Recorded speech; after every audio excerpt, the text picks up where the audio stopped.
Ici, dans notre propre pays, l'ambassadrice israélienne a taxé de terroristes tous ceux qui ont été tués lundi, y compris les enfants et les bébés. Alors j'ai entendu, Monsieur le ministre, que vous l'avez convoqué. Convoquer, c'est bien, mais je crois qu'il faut aller plus loin que ça. Nous estimons avec le PTB qu'il est temps d'expulser cette ambassadrice pour de tels propos. Chers collègues, permettez-moi d'abord d'exprimer toute ma solidarité avec le peuple palestinien qui souffre beaucoup aujourd'hui. Et, Monsieur le ministre, j'aurais voulu vous interpeller sur cette situation intenable. Situation intenable dans la bande de Gaza, où des manifestants pacifistes se sont fait tirer dessus par des snipers avec des balles exprès pour faire mal, pour déchirer les os, pour déchirer les muscles par l'État israélien. Et chers collègues, une fois de plus, nous ne pouvons que dénoncer l'hypocrisie de la communauté internationale et plus particulièrement de l'Europe et de la Belgique. N'importe quel autre pays au monde aurait fait le quart de la moitié de ce que fait Israël, on aurait déjà appliqué un embargo. N'importe quel autre pays du monde aurait été chercher une telle répression, appliquer une telle répression, qui aurait déjà eu des motions et des sanctions. Mais non, quand il s'agit d'Israël, on se tait.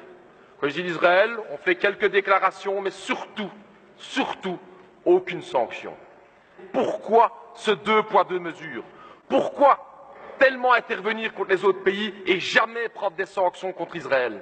Ça, c'est la question que l'ensemble des peuples du Sud nous pose comme question.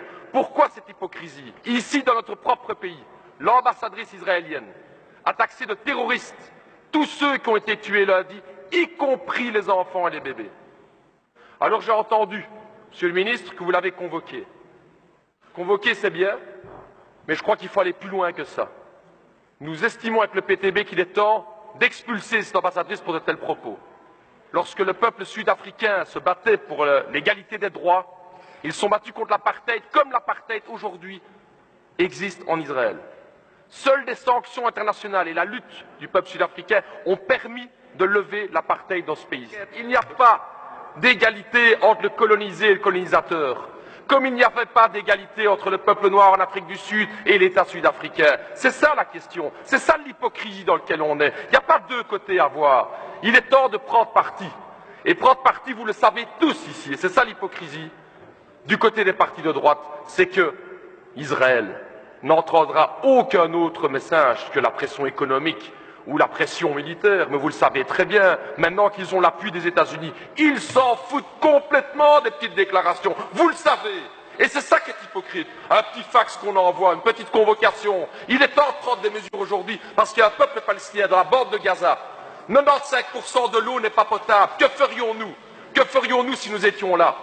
45% de chômage, et on regarde. Alors cette hypocrisie à l'Union européenne, M. Reynders, il serait temps de la dénoncer, et si vous voulez vraiment faire avancer les choses, vous auriez pu prendre un acte bilatéral qui est celle d'expulser l'ambassadrice, comme l'autorité belge aurait pu le faire, et c'est regrettable que vous ne le faites pas, et c'est vraiment hypocrite.